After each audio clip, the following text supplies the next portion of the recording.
Manipur Pradesh Congress Committee Mpcc has strongly condemned Enforcement Directorate's ED's summons to its president K. Meghachandra, labelling it as a politically motivated attack.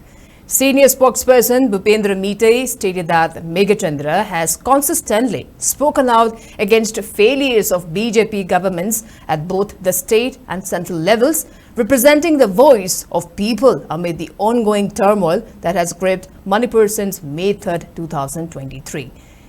Remember, viewers, MLA Meghachandra had received the Enforcement Directorate summons at his residence on October 6, demanding his appearance in New Delhi on October 7th.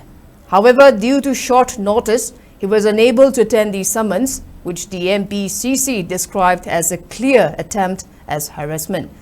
Bhupendra Meghte has criticized the union government for what he termed levels as colossal failures in handling the state's crisis, particularly highlighting Prime Minister Narendra Modi's refusals to visit Manipur during this turbulent period.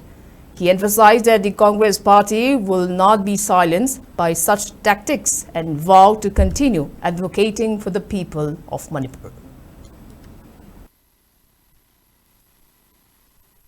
Manipur PCC President Shri Kaisa Meghachandra Singh has been speaking out fearlessly and aggressively against the double-engine BJP governments at the center and in the state. And he has been the voice of the people of Manipur by exposing the failure of the double-engine governments in the manner in which the ongoing turmoil has destroyed Manipur since May 2023.